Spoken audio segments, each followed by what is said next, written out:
So the topic I'm going to talk about this morning is, so you want to run a marathon. And I know what you're all thinking. No. You know, I was right there with you. I was always an athlete growing up, but I hated to run. Running was always a punishment. You know, I was always the kid on the team that was like, oh God, coach, do we have to run?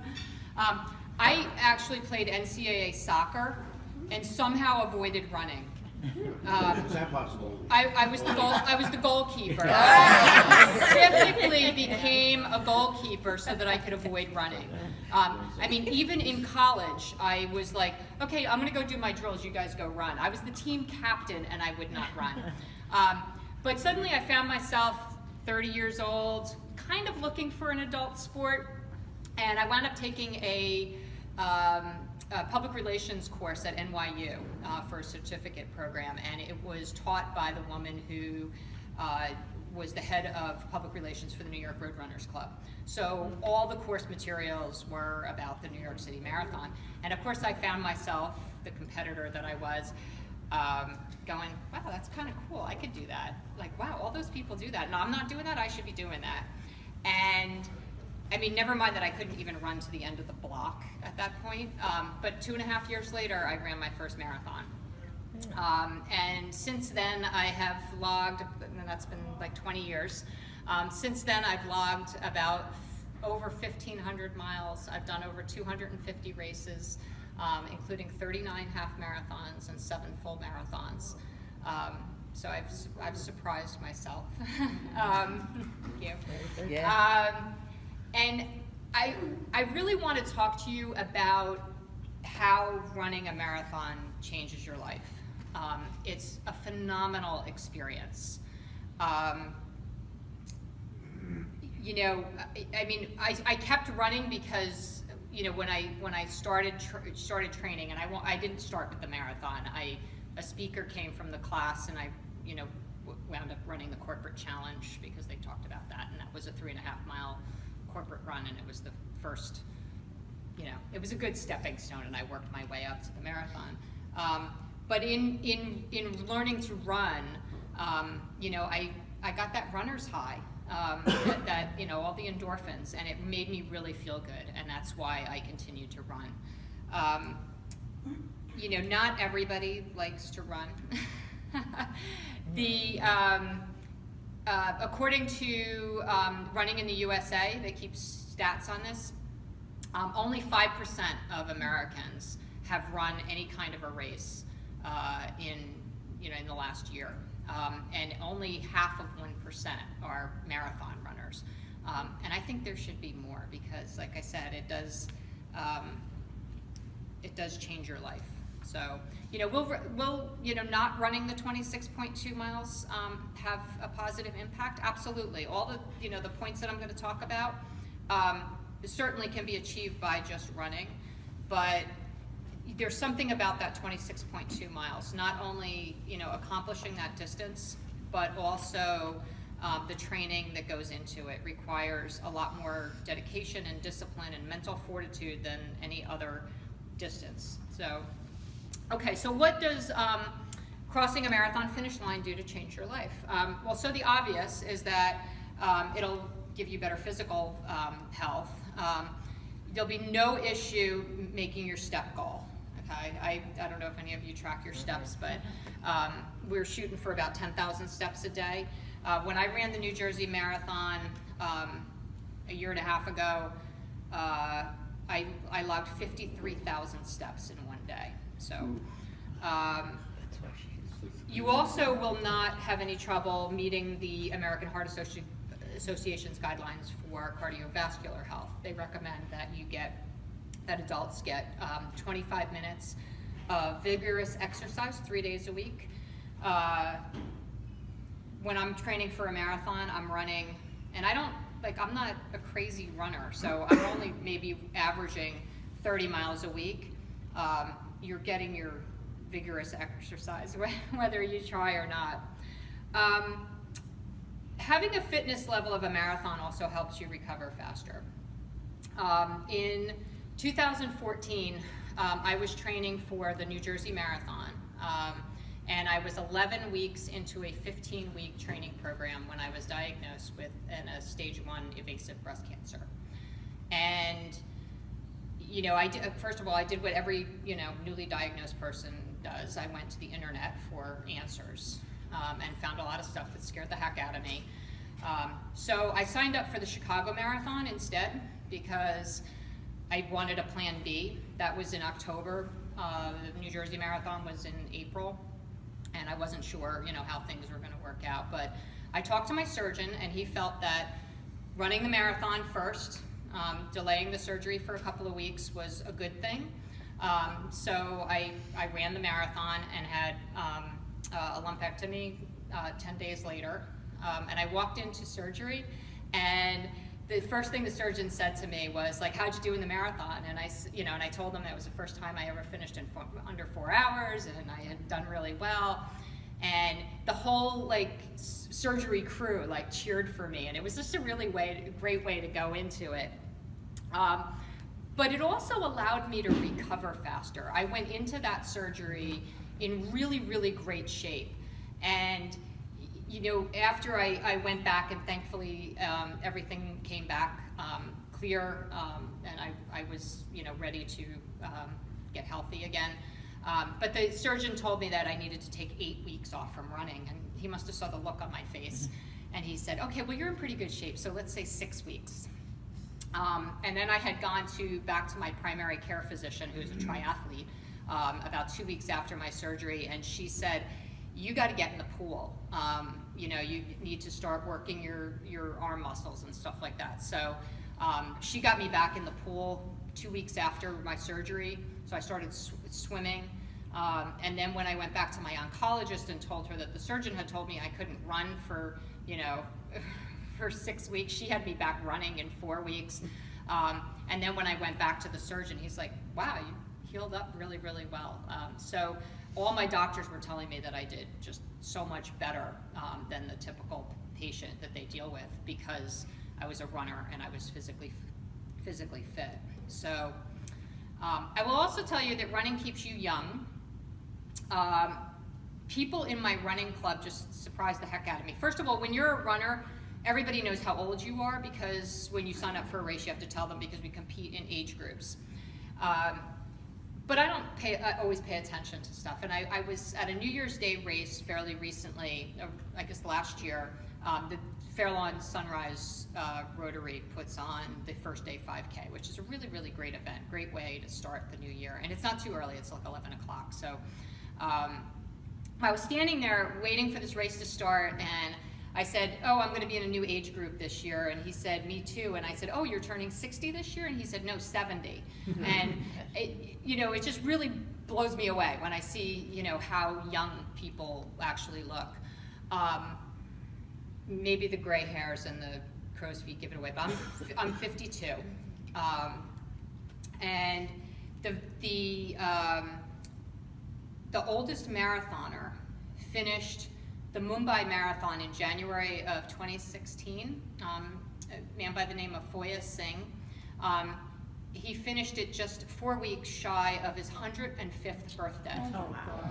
And if you're sitting there telling me that you don't think that you could start running, I will tell you that he didn't start running until he was in his 80s. So, no excuses. That's what we need to start. Running a marathon also makes you better at your job. I know that might sound unbelievable, but the one thing that I noticed when I started running, and I'd go out and run in the morning before work because it was really the only time I could get it in, that I would show up at work in the morning and I was so much more alert and I had so much more mental clarity that I was just able to like get through tasks. And you know, my staff would start to get annoyed at me because I would come in and I'd be like, "Oh, you remember that problem that we were talking about yesterday?" Well, when I was running this morning, and you know, I could see the eye rolls, but you know, I produced some pretty good solutions to problems when I had the opportunity to just kind of let go and let my mind wander on runs. And after I finished my first marathon, I just had this enormous sense of self-esteem. Like when you cross a marathon finish line and you realize that you're part of an elite group of less than 1%, half of 1% of the population that has done this, it definitely like gives you a little bit of a leg up, and you feel really, really great about it. And suddenly I could go into work and I felt so confident in presenting my ideas. And so I started to have this theory that running a marathon was going to improve a person's career, but that of course was just based on my own experience. Well, in September of 2014, a study came out, and they found that they surveyed S&P 1500 CEOs, and they found that companies run by CEOs who had run a marathon versus those that had not were financially more successful. So I rest my case to make you better at your job. Marathoning also promotes better mental health. Exercise is promoted by the National Council of Behavioral Health as a way of self-care. I know a lot of people who, have dealt with addiction problems or anxiety and depression, and running is pretty much what's saving their life. For me, just the me time, especially when I became a mom over 17 years ago, blows me away. But it's that time when I go out and I'm like completely unplugged. I don't listen to music or anything. I listen to the birds chirp, and it's very meditative. In an 8-year period between 2006 and 2014, I lost both of my parents, a close aunt and uncle, 4 jobs, and my dog. And through it all, I ran, and it was the one thing that really helped me cope with all of that stress. I remember my husband at one point saying to me, and we were having a lot of stressful times with all of that, plus suddenly I was diagnosed with cancer on top of all of that. And it was just an incredibly stressful time for both of us. And I had been, working full time, and for a whole variety of reasons, my husband hadn't been working at all. And I remember him saying to me, I was sitting there filling out my little training logs, and he said, like, how can you even be doing that at a time like this? And my response was like, how can I not?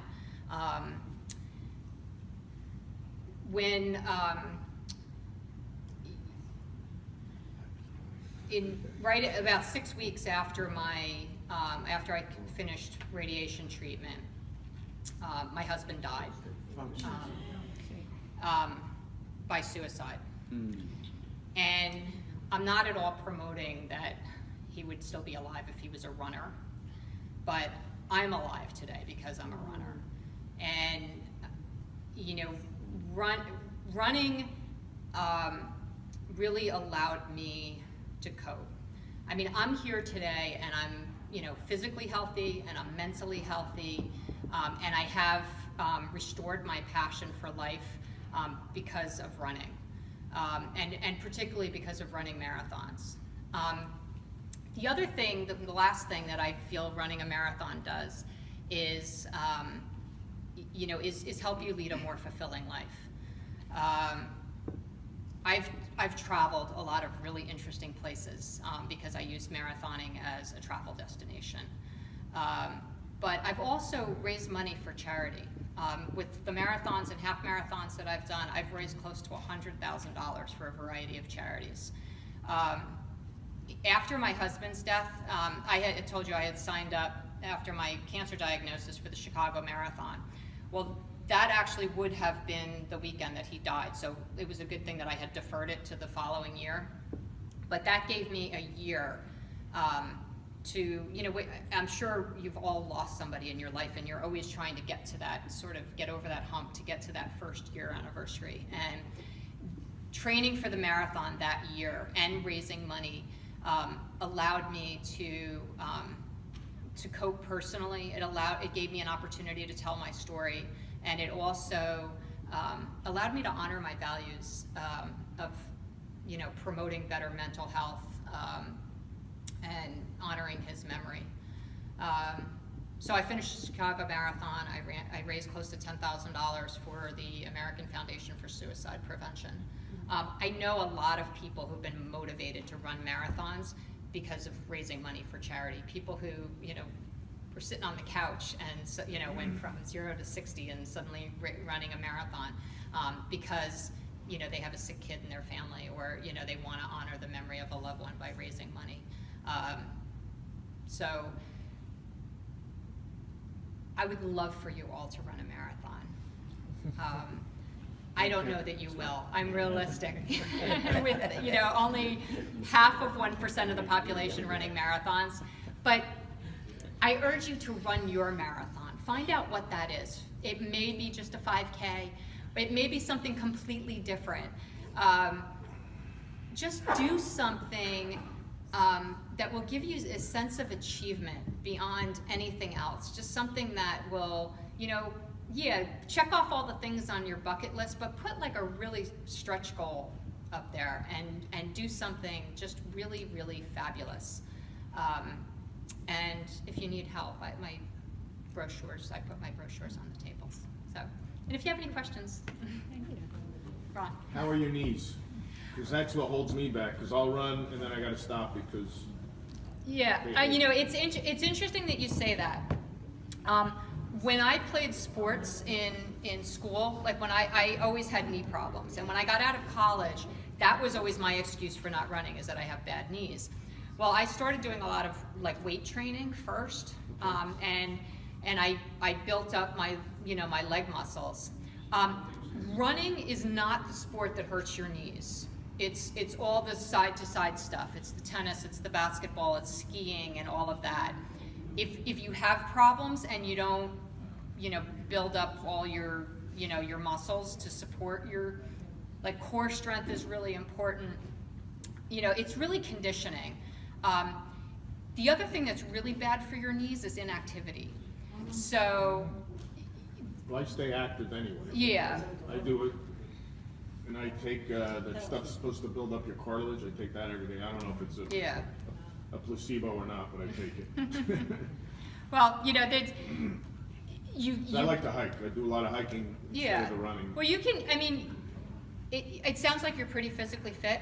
You could probably do it, but, you know, check with your doctor. But always get a second opinion. If your doctor tells you not to run, find a different doctor. My doctor's a triathlete, so. And the other thing I noticed, because I took 30 pounds off this body, and my knees were a lot better. Yeah. That helps. Yeah. I'm going to be running the New York Marathon. I'm going to include my training this year. Cool. Awesome. There you go. And you did, Congratulations. you did a triathlon. I've been my first half marathon in May, so just looking forward. Cool. Excellent. Congratulations. I agree with what you're saying. It's so. And he's 70. But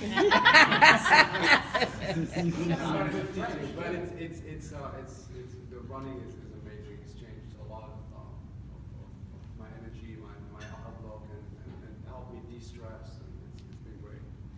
Yeah, I work with, if you saw my brochure, I'm a running coach and a life coach. And a lot of the people that I work with are parents who are empty nesting and are kind of looking for, you know, something amazing to do with their lives, with their newfound time, that they don't have to be at PTA meetings. See, Tom, there's hope. And so many people, you know, especially like, you know, people who had been like, you know, stay-at-home parents, you know, for the last 20 years, are just suddenly amazed at this achievement, and what running can do. So. Did your husband ever run with you or with you? Yeah, when I first started running, I kind of needed the solitude, and so I would go out there. But you know, one of the myths about running is that it's an individual sport, and it can be if you want it to be. But there are tons of groups. My running club, another running club in the area, both run like beginner to finisher, couch to 5K programs. That are done in groups. So you like every Saturday you'd get together with the group and run with them, and then you sort of have your homework to do during the week, to build up your mileage to get to the 5K point. And I run with a running club. Sometimes I go out and I run by myself. Running with other people can be very motivating. I do a mom's running group in Ramsey, and I meet these women at the train station Monday, Wednesday, and Friday mornings at 6 a.m. And they're motivating me to get out there at 6. But it's knowing that people are waiting for you, definitely kind of gets you, because you don't want to let your friends down. So, and sometimes like when I first started getting involved with a running group, it was like in the middle of the winter, and getting out to, getting up and out and knowing that there were people that I could run with was a lot more motivating than trying to get out in the cold and by yourself. So. Very good, thank you.